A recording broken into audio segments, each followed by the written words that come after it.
Hello friends, good morning. നമ്മളുടെ Kerala TV സീരിയലിലേക്ക് എല്ലാവർക്കും സ്വാഗതം. അങ്ങനെ അമ്മയും മകനും കൂടി അവിടെ നിന്ന് ഇങ്ങനെ സംശയങ്ങൾ പറഞ്ഞു തീർക്കുവാണ്. ഇന്നലത്തെ ആ സംഭവത്തിന് ശേഷം ഗോവിന്ദേട്ടൻ നമ്മളെ സംശയിക്കാൻ തുടങ്ങിയെന്ന് എനിക്കൊരു സംശയമുണ്ട്. അമ്മ ശ്രദ്ധിച്ചോ? ഗോവിന്ദേട്ടൻ അതിന് ശേഷമല്ലേ ഗോവിന്ദേട്ടൻ നമ്മളോടുള്ള ആറ്റിറ്റ്യൂഡിന് ചേഞ്ച് വന്നതെന്നൊക്കെ ഇങ്ങനെ പറഞ്ഞു. അപ്പോൾ ബാറിൽ നിന്ന് മടങ്ങി വന്നതിന് ശേഷം ആ ഒരകൽച്ച കൂടിയോ എന്ന് എനിക്ക് സംശയമുണ്ടെന്ന് പറഞ്ഞപ്പോൾ, എങ്കിലതിന് കാരണം ഗീതുവിൻ്റെ അംഗരക്ഷകനായി ഗോവിന്ദേട്ടൻ നിയമിച്ച അജാസ് തന്നെയാണെന്ന് വരുൺ അമ്മയോട് പറഞ്ഞു കൊടുക്കുന്നു. ഞാൻ അവനെ ഗോവിന്ദൻ്റെ സെക്യൂരിറ്റി ആയിട്ടാണ് കൊണ്ടുവന്നതെന്നും പിന്നെ അജാസിനെ ഉപയോഗിച്ച് ഗീതുവിനെ ഇല്ലാതാക്കാമെന്നും കരുതി. അതെനിക്ക് പറ്റിയ തെറ്റാണെന്നൊക്കെ പറഞ്ഞ് രാധിക ഇങ്ങനെ അവിടെ നിന്ന് പറയാം. എന്തായാലും അജാസ് നമുക്കെതിരെ ശരിക്കും ഗോവിന്ദേട്ടനോട് പറഞ്ഞു കൊടുത്തിട്ടുണ്ടമ്മേ. അതിന് യാതൊരു സംശയമില്ലെന്ന് പറഞ്ഞപ്പം, നീ പറഞ്ഞത് ശരി, അങ്ങനെ സംഭവിച്ചിട്ടുണ്ടാകും. വൈകിട്ട് ഗീതുവിനോട് ദേഷ്യപ്പെട്ട് സംസാരിച്ച കണ്ണനല്ല, ബാറിൽ നിന്നും വന്ന കണ്ണനെന്നുള്ള കാര്യം രാധിക വരുണിനോട് പറയുക. ഇതൊക്കെ കേട്ട് വരുണും ആകെ കൺഫ്യൂഷനിലാണ്. ഗീതുവിനെ ചേർത്ത് പിടിച്ച് പ്രേമ ഡയലോഗൊക്കെ പറയണമെന്നുണ്ടെങ്കിൽ അവൻ്റെ മനസ്സ് മാറിയിട്ടുണ്ടെന്ന് തന്നെ അർത്ഥം എന്ന് പറഞ്ഞു. എങ്കിലാ ഇന്നലത്തെ മോഡിൽ അവർ തമ്മിലുള്ള ഇഷ്യൂസ് എല്ലാം കോംപ്രമൈസ് ആയി കാണും എന്നുള്ള കാര്യവും വരുൺ പറയണം. ഇതൊക്കെ കേട്ട് രാധിക ഇങ്ങനെ അതിനെപ്പറ്റി ആലോചിച്ചുകൊണ്ട് നിൽക്കുക. അവരടുക്കുന്നത് നമുക്ക് അപകടമാണെന്ന് പറഞ്ഞപ്പം, അവർക്കിടയിൽ മതിൽ കെട്ടാനൊന്നും നമുക്കിപ്പോൾ പറ്റത്തില്ലല്ലോ എന്ന് വരുൺ നേരം പറഞ്ഞു. എൻ്റെ പേടി അതൊന്നുമല്ല, അവർ കോംപ്രമൈസ് ആയ സ്ഥിതിക്ക് അവൾ റെക്കോർഡ് ചെയ്ത കാര്യങ്ങൾ വിശദമായി തന്നെ ഗോവിന്ദേട്ടനോട് പറഞ്ഞിട്ടുണ്ടാവില്ലേ എന്ന് വരുൺ ചോദിച്ചു. അപ്പോൾ വെറുതെ പറഞ്ഞിട്ട് എന്താ കാര്യം, തെളിവ് വേണ്ടേ എന്ന് ചോദിച്ചു. അവൾ പറയുന്നതെല്ലാം സമനില തെറ്റിയ അവസ്ഥയിലാണെന്ന് കണ്ണന് തോന്നണം. അതിനുള്ള വഴികൾ നമ്മൾ കണ്ടുപിടിക്കണം. അങ്ങനെ ഗീതുവിനെ ഒരു ഭ്രാന്തിയാക്കി മാറ്റണം. അവൾക്ക് ഭ്രാന്തുണ്ടെന്ന് കണ്ണന് തോന്നണം. അതാണ് നമ്മൾ ചെയ്യേണ്ടത്. അവൻ തന്നെ ഗീതുവിനെ ഭ്രാന്ത് ആശുപത്രിയിലാക്കുകയും വേണമെന്നുള്ള കാര്യങ്ങളും പറയണം. അപ്പോൾ അതൊക്കെ കേട്ട് ഇവനിങ്ങനെ നിൽക്കുക. സ്നേഹം കൊണ്ട് മാത്രമേ കണ്ണനെ കീഴടക്കാനായിട്ട് പറ്റുകയുള്ളൂ എന്ന് രാധിക അവിടെ നിന്ന് പറയുന്നു. ഈ സമയത്ത് നമ്മുടെ രേഖ അതിൽ വന്നു. അവൻ്റെ മനസ്സ് കീഴടക്കാനും ഗീതുവിൽ നിന്ന് അവനെ പതുക്കെ അകറ്റാനൊരു മാർഗമുണ്ടെന്ന് അമ്മ മകന് പറഞ്ഞു കൊടുക്കുന്നത് രേഖ അവിടെ നിന്ന് ഇങ്ങനെ പാത്ത് നിന്ന് കേൾക്കും. എന്നിട്ട് ഇവർ രണ്ടുപേരും കൂടെ ഗൂഢാലോചന ചെയ്യുന്നു.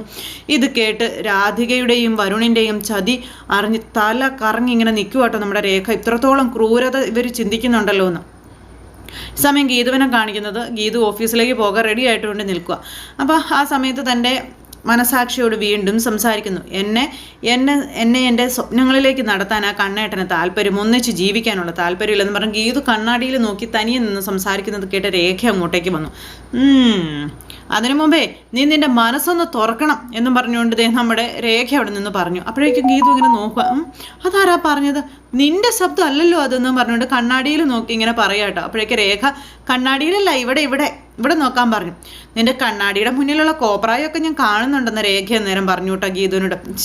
എന്നും പറഞ്ഞ് നിൽക്കുക ഗീതു. നിന്റെ ലോകത്ത് നിന്നെ ശല്യപ്പെടുത്തുന്നത് ശരിയല്ല എന്ന് കരുതിയിട്ടാണ് ഞാൻ മിണ്ടാതെ പോകുന്നതെന്ന് രേഖ പറഞ്ഞു. ഇനി പറയാതെ വയ്യ, നീ എത്രയും പെട്ടെന്ന് നിന്റെ മനസ്സിലുള്ളത് ഗോവിന്ദേട്ടനോട് തുറന്നു പറഞ്ഞോളാൻ രേഖ പറഞ്ഞു. എൻ്റെ മനസ്സിൽ അങ്ങനെയൊന്നും ഇല്ലയെന്ന് പറഞ്ഞപ്പോൾ, പെണ്ണെ ഒളിക്കാനൊന്നും നോക്കണ്ട, നീ ഗോവിന്ദേട്ടനെ സ്നേഹിക്കുന്നുണ്ടെന്നുള്ളത് എനിക്ക് നന്നായിട്ട് അറിയാവുന്ന രേഖ അന്നേരം പറഞ്ഞു.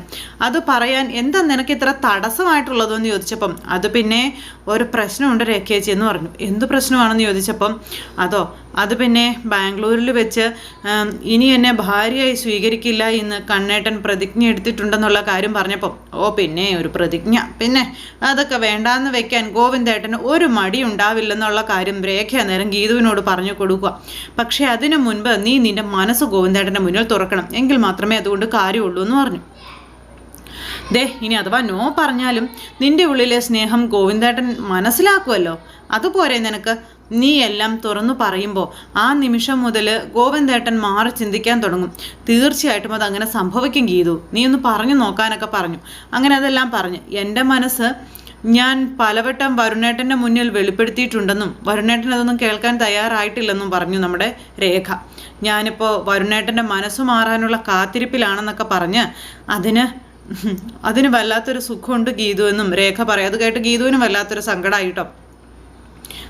ഗോവിന്ദേട്ടൻ നല്ല മനുഷ്യനായതുകൊണ്ട് നിനക്കിതുപോലെ കാത്തിരിക്കേണ്ടിയൊന്നും വരില്ല എന്നൊക്കെ രേഖ പറയുക. അപ്പോൾ അതൊക്കെ രേഖേച്ചിക്ക് വെറുതെ തോന്നുന്നതാണെന്ന് ഗീതുവും പറഞ്ഞു. കണ്ണേട്ടൻ എന്നെ ഭാര്യയുടെ സ്ഥാനത്ത് കാണുന്നില്ല എന്നുള്ളതാണെന്ന് പറഞ്ഞപ്പോൾ, അല്ല ഗീതു, ഇന്നലെ ഗോവിന്ദേട്ടൻ ഫിറ്റായിട്ട് ഒരു സ്റ്റേറ്റ്മെൻറ്റ് നടത്തി. അതിൽ നിന്നോടുള്ള സ്നേഹം മുഴുവനും ഉണ്ടായിരുന്നു. അപ്പോൾ എന്ത് സ്റ്റേറ്റ്മെൻ്റ് ആണെന്ന് ചോദിച്ചപ്പം നമ്മുടെ രേഖ അതെല്ലാം പറയുക. അങ്ങനെ രേഖ പറഞ്ഞ കാര്യങ്ങളൊക്കെ കേട്ട് ഗീതു ത്രില്ലടിച്ച് അങ്ങനെ നിൽക്കുക കേട്ടോ. അത് വെള്ളത്തിൻ്റെ പുറത്ത് പറഞ്ഞതാ, അല്ലാതെ സ്വബോധത്തിൽ പറയൊന്നുമില്ലെന്നൊക്കെ പറഞ്ഞപ്പോൾ, സ്വബോധത്തിൽ പറയാൻ നിനക്ക് നല്ലൊരു അവസരം കിട്ടിയാലോ? എന്തവസരം? അതിന് പറ്റിയൊരവസരം വരുന്നുണ്ട്. അപ്പം അതെന്താ? രാധികാമയും വരുണേട്ടൻ്റെയും സംസാരത്തിൽ ഞാനത് കണ്ടുപിടിച്ചതാ. അതിൽ നിന്നാ ഈ വിവരം ഞാൻ കണ്ടുപിടിച്ചത്. എന്താണെന്ന് ചോദിച്ചപ്പോൾ അവൻ്റെ മനസ്സ് കീഴടക്കാനും ഗീതുവിൽ നിന്ന് അവനെ പതുക്കെ അകറ്റാനും ഒരു മാർഗം ഉണ്ടെന്ന് പറഞ്ഞു അമ്മയും മകനും കൂടെ. അപ്പോൾ രേഖ ഇത് ഇങ്ങനെ നിന്ന് കേൾക്കുമല്ലേ. അതെ, അവൻ്റെ ബർത്ത്ഡേ ആണ് വരുന്നത്. അന്നേ ദിവസം അവിടെ അവൾ പോലും അറിയാതെ വലിയൊരു പാർട്ടി നടത്തണം. കണ്ണൻ്റെ ബർത്ത്ഡേ നമ്മൾ ഇതുവരെ ആഘോഷിച്ചിട്ടില്ല, ഇത്തവണ നമ്മൾ ആഘോഷിക്കണം. ഗീതു അതൊരു കാരണവശാലും അറിയാൻ പാടില്ലെന്ന് പറഞ്ഞു. എന്ന് പറഞ്ഞ് നിൽക്കുന്നു. സ്വന്തം ഭാര്യ പോലും ഓർക്കാത്ത ബർത്ത്ഡേ അമ്മ ആഘോഷമായിട്ട് നടത്തുന്നത് കണ്ട് കണ്ണൻ്റെ കണ്ണ് നിറയണം, കണ്ണ് മഞ്ഞളിക്കണം എന്നൊക്കെ പറഞ്ഞ് ഇങ്ങനെ പ്ലാൻ ചെയ്യുന്ന കാര്യങ്ങളെല്ലാം രേഖ കണ്ടു. അപ്പോൾ ഇതെല്ലാം കേട്ട കാര്യങ്ങൾ രേഖ അവിടെ ചെന്ന് പറയുവാണ്. ഇത് കേട്ടപ്പോൾ ഗീതുവിന് ഒത്തിരി സന്തോഷമായി.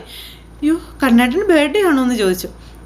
അവർ പ്ലാൻ ഒരുക്കി വെച്ചിരിക്കുന്നു. അതിനു മുമ്പ് നിന്റെ ബർത്ത്ഡേ സർപ്രൈസ് കണ്ണേട്ടന് കൊടുത്താൽ അടിപൊളിയായിരിക്കും എന്ന് രേഖ പറഞ്ഞപ്പോൾ, അത് ഞാൻ ഏറ്റവും എൻ്റെ രേഖേച്ചി മുത്തേ എന്നും പറഞ്ഞ് രേഖ കെട്ടിപ്പിടിക്കുവാണ് ഗീതു. അങ്ങനെ ഗീതു സന്തോഷം കൊണ്ട് തുള്ളിച്ചാടുക. അപ്പോൾ അന്നേ ദിവസം നിനക്ക് നിന്റെ മനസ്സും വെളിപ്പെടുത്താമെന്ന് പറഞ്ഞു. അതൊരു നല്ല ക്യൂട്ട് റൊമാൻറ്റിക് മൊമെൻ്റ് ആയിരിക്കും എന്നൊക്കെ പറഞ്ഞ് ഗീതു ഇങ്ങനെ രേഖയോട് പറയണു. എന്നിട്ട് പിന്നെ ഗീതു വളരെ ഹാപ്പി ആയിട്ട് വീണ്ടും കണ്ണാടിക്ക് മുന്നിൽ പോയി നിന്ന് തൻ്റെ മനസാക്ഷിയോട് വീണ്ടും ഇങ്ങനെ കൊഞ്ചിക്കൊഴഞ്ഞ് സംസാരിക്കുന്നത് എൻ്റെ കണ്ണേട്ടനെ പറ്റി. അവളുടെ മനസ്സിലെ പ്രണയമാണ് എന്നൊക്കെ പറഞ്ഞുകൊണ്ട് ഇങ്ങനെ അവിടെ നിന്ന് കണ്ണാടി ഗീതുവിൻ്റെ ഈ കാട്ടായൊക്കെ കണ്ടപ്പോൾ ഇങ്ങനെ പറയുവാട്ടോ. അടങ്ങി ഒതുങ്ങി കണ്ണേട്ടൻ്റെ കൂടെ ഇരുന്നോളണം, പറഞ്ഞേക്കാം. വെറുതെ പുറത്ത് കറങ്ങി നടന്നാലുണ്ടല്ലോ വിവരം അറിയും എന്ന് പറഞ്ഞുകൊണ്ട് ഗീതുവിനോട് ഇങ്ങനെ മനസാക്ഷി പറഞ്ഞുകൊണ്ടിരിക്കാം. അങ്ങനെ അതെല്ലാം കഴിഞ്ഞ് ഗീതു ഓഫീസിലേക്ക് പോണു. ആ സമയത്ത് അജാസ് ഗീതുവിനെ കൊണ്ടുപോകാനായിട്ട് അവിടെ വെയിറ്റ് ചെയ്ത് നിൽക്കുമായിരുന്നു.